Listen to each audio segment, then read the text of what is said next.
오늘은 보도 셰퍼의 돈에 대한 인사이트를 전해드리고자 하는데요.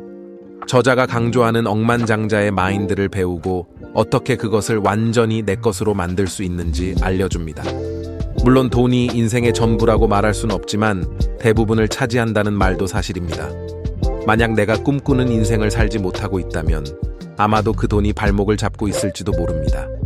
우리의 꿈이 현실에 눌리고 일상에 치여 포기한 경험들이 허다하죠. 이렇게 일상의 굴레를 인생의 당연한 의무쯤으로 여기며 미래의 풍요롭고 따뜻한 자리를 잊고 사는 건 아닐까요? 우리는 너무 쉽게 자신을 희생하는 인생에 가둔다고 저자는 말합니다. 긴 말할 것 없이 돈이 있다는 것은 그만큼 자유롭고 독립적인 삶을 영위할 수 있다는 뜻입니다. 이렇게 돈의 노예에서 벗어나 완전한 해방을 얻기 위해서는 돈에 대해 진지하게 생각해 볼 가치가 있습니다. 부자들이 돈을 어떻게 다루는지 알고 꾸준히 실천한다면 여러분들은 미래에 반드시 부자가 될 것입니다. 지금부터 경제적 자유를 위한 여정으로 함께 떠나보시죠. 저자의 경우 빚이 5천만 원까지 늘어나는데 대략 1년이 걸렸다고 합니다. 그는 체면 때문에 친구를 만나도 자기가 계산했고 큰 차도 타고 다녔죠. 그리고 신용카드는 그의 삶을 더 풍족하게 만들었습니다. 성공에 취해 과감히 1등석에 올랐고 최고급 샴페인이 아니면 거들떠보지도 않았죠. 그렇게 그는 슈퍼리치의 삶을 미리 맛보고 싶었습니다. 그러나 과거의 계산서와 독촉장, 늘어난 대출 상환금이 그를 재촉했고 그 시기는 점점 빨라졌습니다. 물론 그는 수입이 꽤 괜찮은 세일즈맨이었습니다. 돈을 빌리는데 어려움이 없었고 지금의 빚은 아무것도 아니라고 생각했죠. 이렇게 그는 깊은 소용돌이에 휘말리기 시작했습니다. 만약 이런 상황에서 해고를 당하거나 불의의 사고로 병원 신세를 져야 한다면 점점 가난의 늪에서 헤어나올 수 없을 것입니다. 보시다시피 저자의 사례로 봤을 때 소비를 위한 빚은 좋은 점이라곤 하나도 없습니다. 물론 누구나 아는 사실이며 당연한 말을 한다고 생각하실 겁니다. 문제는 이 당연한 말이 지켜지지 않는다는 것입니다. 왜냐하면 인간은 기본적으로 고통은 피하고 기쁨을 얻고자 하는 욕구가 있기 때문이죠. 그 욕구가 너무 강하기 때문에 다이어트를 결심하고도 치킨을 먹거나 건강이 나빠져도 술을 마시는 이유입니다. 소비뿐만이 아니라 일확천금을 얻기 위해 홧김에 신용으로 투자하는 사람도 있습니다. 말하자면 신념 없는 이성은 빈 껍데기일 뿐이라는 뜻이죠.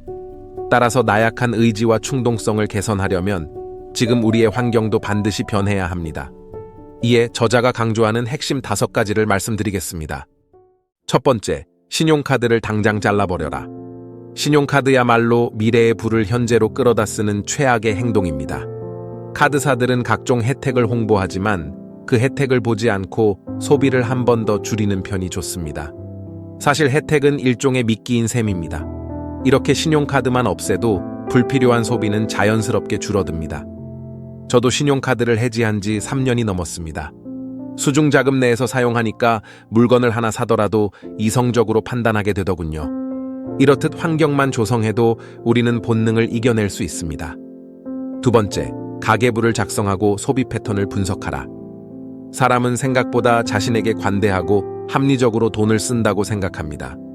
하지만 대체적으로 기분에 따라 소비하는 경향이 있기 때문에 돌아보면 불필요한 지출도 반드시 있기 마련이죠. 불필요한 지출은 가계부를 작성하지 않으면 절대 알 수 없는 사실입니다. 왜냐하면 스스로 평가할 수 있는 기록이 없기 때문이죠. 아마도 소비 패턴 역시 내 기분에 따라 뒤죽박죽일 가능성이 높습니다. 이렇게 가계부를 작성하면 문제점도 발견할 수 있고 소비에 대한 기준점도 정할 수 있습니다. 기준점이 생기면 자연스럽게 절약으로 이어지고 절약을 하니 저축할 여유도 생깁니다. 이렇듯 가계부 작성은 부자가 되기 위한 첫걸음입니다.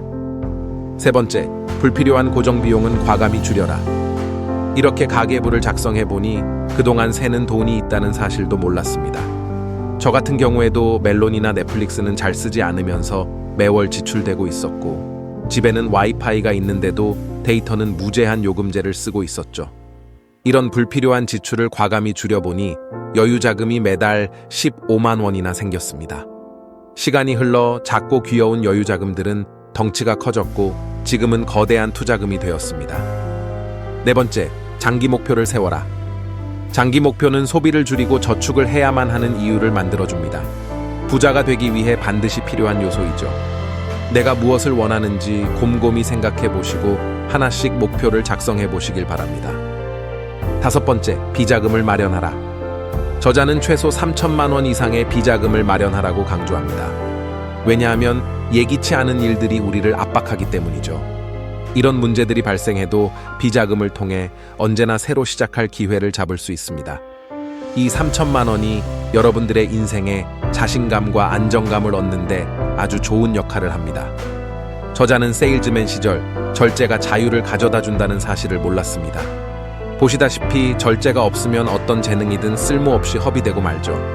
결국 작은 물방울들이 모여 바다를 만들듯이 작은 돈들이 모여야만 부자가 될 수 있습니다. 우리가 가지고 있는 이 돈은 미래의 자신과 같이 쓸 공금이라는 점도 명심하셔야 합니다. 미래의 부를 끌어다 쓴다면 미래의 자신은 점점 더 가난해질 수밖에 없습니다. 지금이라도 좋은 습관을 들이면 경제적 자유로 성큼 다가설 수 있습니다. 저자는 사람들이 저축을 하지 않은 이유에 대해서 이렇게 말합니다. 첫 번째, 사람들은 나중에 돈을 많이 벌 것이기 때문에 지금 저축할 필요가 없다고 생각한다.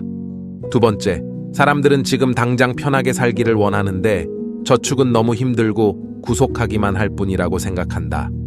세 번째, 사람들은 기본적으로 저축을 중요하게 여기지 않으며 이런 마음가짐은 절대 변하지 않는다고 생각한다. 네 번째, 사람들은 낮은 이자와 인플레이션 때문에 저축하면 오히려 손해라고 생각한다. 하지만 실제로는 우리가 생각하는 것과 전혀 다르다는 사실을 알 수 있습니다.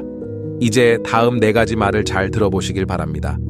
첫 번째, 사람들은 수입이 아니라 저축을 통해 부자가 된다.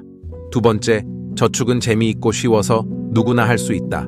세 번째, 저축에 대한 신념과 태도는 언제든지 바꿀 수 있다.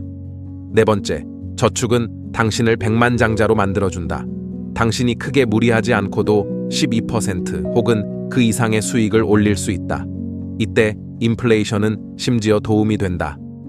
돈을 많이 버는 것만으로는 아무도 부자가 되지 못합니다. 그 돈을 붙잡아 둬야지만 부자가 될 수 있습니다.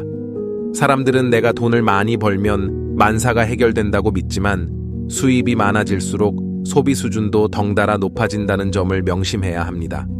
저자는 자신의 희망을 꼭 필요한 지출로 포장해서는 안 된다고 말합니다. 유명한 투자자 워렌 버핏도 저축과 투자를 매우 강조했죠.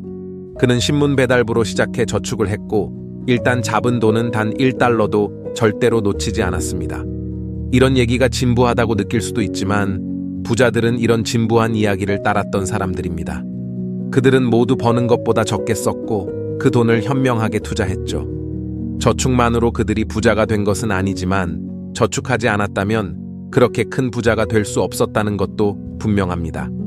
그리고 부자들은 상상을 초월할 정도로 근검절약합니다. 이에 대부분은 그렇게 살기 싫다고 생각하지만 성공한 사람들은 대부분의 사람들이 싫어하는 일도 기꺼이 할 준비가 되어 있는 사람들이죠. 이에 괴테는 우리들에게 이렇게 일침을 합니다. 사람은 누구나 현재 어떤 존재이고 싶어 하지만 미래의 어떤 존재가 되고 싶어 하지는 않는다. 현재 경제적 자유를 이룬 사람들은 한때 간절히 부자가 되고 싶었고 오로지 미래만 바라보고 절약하며 저축했죠. 저는 저축과 절약이 가장 쉽다고 생각하는 편이 부자가 될 확률이 높다고 확신합니다. 아무래도 월급과 저축만으로는 경제적 자유를 달성하기는 매우 어렵습니다. 그래서 부자들은 자기가 가지고 있는 돈을 어떻게 불릴지 궁리를 했죠. 저자도 돈 불리는 법칙을 무시하면 가지고 있는 돈도 잃게 된다며 반드시 이자가 이자를 만들어내는 기적을 이해하고 적극적으로 활용해야 한다고 강조합니다. 그 결과 복리의 마법은 꾸준한 수익률을 유지한 사람들에게 훨씬 더 좋은 결과를 만들어줬죠. 워렌 버핏 역시 70년 동안 투자자로서 살아남았으며 그의 비결은 시간과 복리였습니다. 사람들은 언제나 최고의 수익률을 원하지만 버핏은 달랐습니다. 그는 최고의 수익률은 내진 않았지만 오랜 시간 성공을 유지하는데 초점을 뒀습니다. 자, 그렇다면 저자가 강조하는 복리의 마법에 대해 알아보겠습니다. 저자는 72를 이자율로 나누면 여러분들의 투자액이 2배가 되는데 걸리는 횟수가 나온다고 합니다.